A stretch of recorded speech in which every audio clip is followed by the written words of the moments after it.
Vaksin Nusantara akhiri COVID-19 ditulis oleh Panjatha di siwar.com.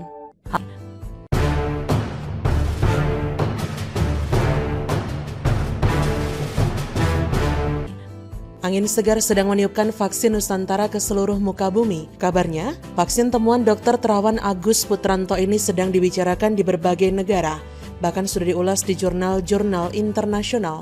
Hal itu diakui sendiri oleh mantan Menteri Kesehatan tersebut yang mengklaim bahwa saat ini dunia mulai mengakui kesaktian vaksin Nusantara.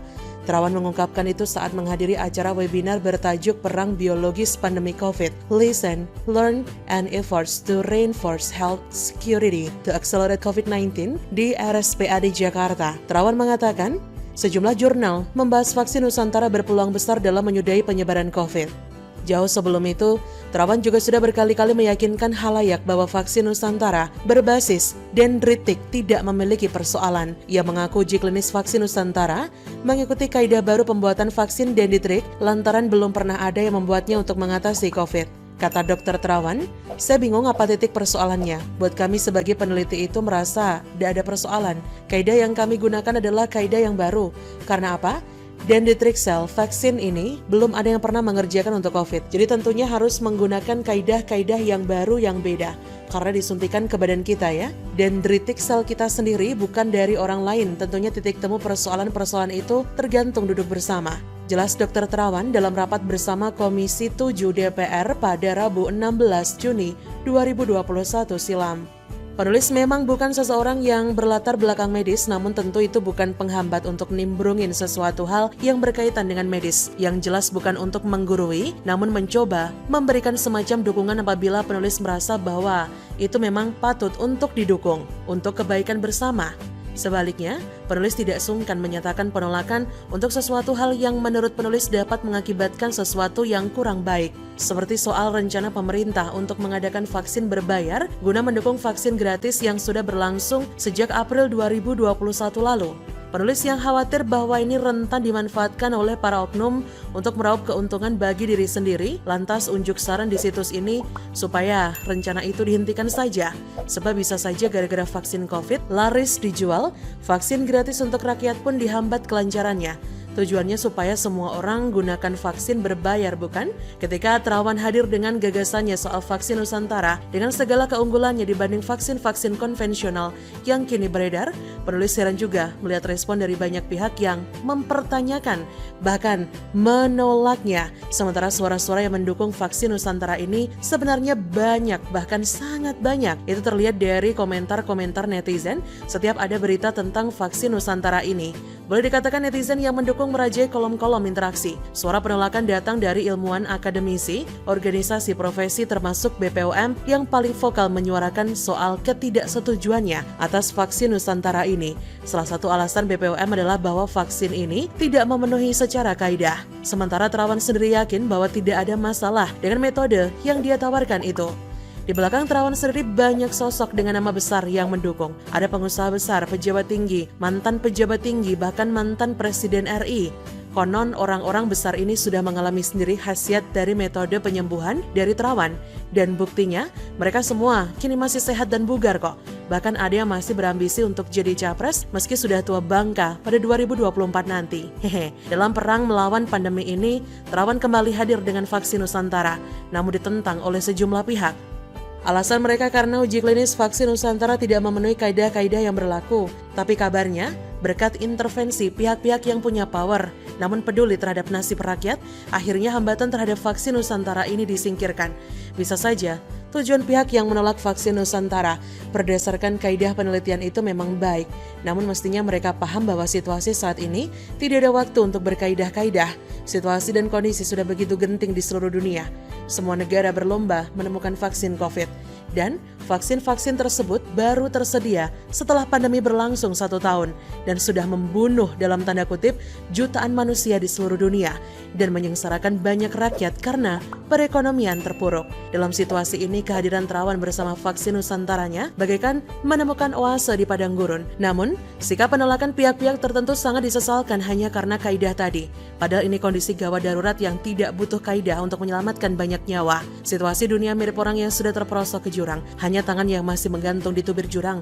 Dalam kondisi ini orang tersebut akan berusaha menggapai apa saja supaya dirinya bisa naik kembali ke atas. Dalam situasi semacam ini, dia tidak memikirkan soal kaidah. Demikian halnya dengan vaksin Nusantara di masa pandemi yang belum tampak ujungnya ini. Adapun vaksin-vaksin yang sekarang kabarnya belum sempurna sebab daya gempurnya terhadap varian baru berkurang. Itukah sebabnya maka banyak orang yang sudah tervaksin namun terpapar COVID lagi? Sementara, vaksin-vaksin berbasis dendritik punya keunggulan karena dapat merespon COVID varian apapun. Maka tidak salah jika dikatakan bahwa vaksin berbasis dendritik ini yang akan mengakhiri pandemi COVID ini. Semoga saja bagi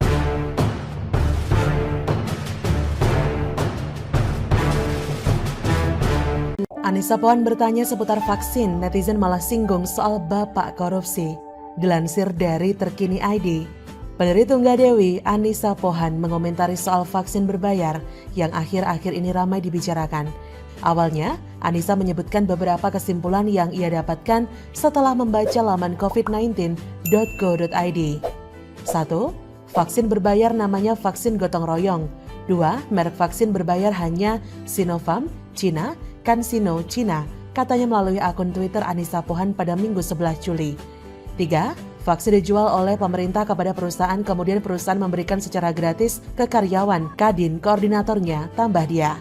Selanjutnya Anissa juga menyimpulkan bahwa Kadin sudah mengumpulkan 28.000 perusahaan dengan target 15 juta vaksin. Selain itu, kata Anissa, vaksin hibah negara lain untuk Indonesia jika mereknya Sinopharm dan CanSino masuk ke vaksin gratis program pemerintah. Dari 5 kesimpulan yang ia buat, Anissa pun mengajukan beberapa pertanyaan seputar vaksin tersebut. Dia bertanya, 15 juta vaksin adalah angka yang cukup besar. Bagaimana cara menghindari konflik of interest dari sebagian pihak yang memiliki potensi untuk diuntungkan? Anissa juga bertanya bagaimana meyakinkan rakyat bahwa vaksin hibah dengan merek sama akan dibagikan secara gratis dan bukan ikut dijual. Istri Agus Harimurti Yudhoyono, Ketua Umum Partai Demokrat itu, lantas meminta pihak-pihak terkait untuk menjawab pertanyaan-pertanyaan tersebut. Dia berkata, tolong dijawab dengan baik oleh yang kredibel, bukan oleh buzzer dengan cara kasar. Cara menjawabnya adalah wujud keseriusan dari yang terkait mengenai vaksin program gotong royong, kata Anissa. Rangkaian cuitan Anissa pun mendapatkan respon beragam dari netizen, baik yang mendukung ataupun yang tidak. Salah satu yang menanggapi adalah politisi Partai Gerindra, Arief Puyono, yang meminta Anissa tidak protes. Kata Arief Puyono melalui akun BUMN Bersatu, sudah jangan pada protes, biarkan Jokowi bekerja, keep calm, remain seated, katanya melalui akun BUMN Bersatu. Namun ada pula beberapa yang justru balik menanyakan hal yang tidak ada kaitannya dengan vaksin, yakni soal ayah Anissa yang pernah menjadi koruptor. Kata Abu Muha 47241903, anak siapa mbak ini ya? Dari UFU 84505241, anak koruptor. Kemudian dari Ranti_RY, waktu bapak Anda korupsi di BI apakah juga banyak yang Anda pertanyakan ke bapak Anda? Kemudian dari @Mr. Hasudungan, coba Mbak kasih semua hasil korupsi yang pernah keluarga Mbak lakukan sebagai sumbangan untuk membeli vaksin untuk rakyat. Itu lebih berfaedah, bukan pura-pura peduli.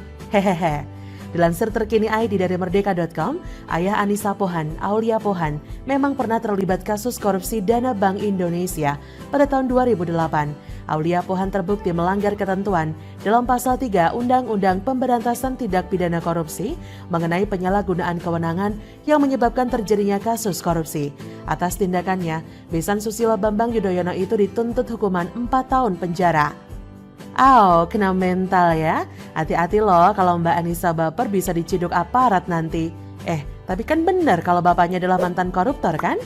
By the way, pasangan suami istri yang satu ini gencar banget ya nyinyir berkedok tanya. Sebelumnya seperti dilansir pikiranrakyat.com, Ketua Umum Partai Demokrat Agus Harimurti Yudhoyono mempertanyakan kemampuan negara menyelamatkan rakyat dari pandemi COVID. Ungkapan itu disampaikan AHY sebenarnya merespon sebuah rilis Bank Dunia yang menyatakan bahwa Indonesia kini alami turun kelas. Turun kelas yang dimaksud adalah status Indonesia yang semula merupakan negara berpenghasilan menengah ke atas menjadi negara berpenghasilan menengah ke bawah. Menanggapi hal itu, putra sulung Presiden SBY itu menyebut bahwa idealnya memang Indonesia harus naik kelas, tidak tinggal kelas apalagi turun kelas. Namun kata dia, masalah genting saat ini bukan soal status kelas, melainkan mampukah negara menyelamatkan rakyatnya dari COVID. Bentar-bentar. Bukannya Mas AHY sendiri yang notabene adalah suami dari Mbak Anissa tidak bisa melindungi satu orang yang beliau cintai, yakni Anissa Pohan sendiri. Bukan apa-apa loh, kan diberitakan heboh beberapa waktu lalu Mbak Anissa positif COVID. By the way katanya ngebet banget nyapres. Lah tapi bagaimana mau mimpin dan melindungi 270 juta rakyat Indonesia kalau melindungi satu orang saja beliau nggak mampu? Gimana logikanya? Bagaimana menurut Anda?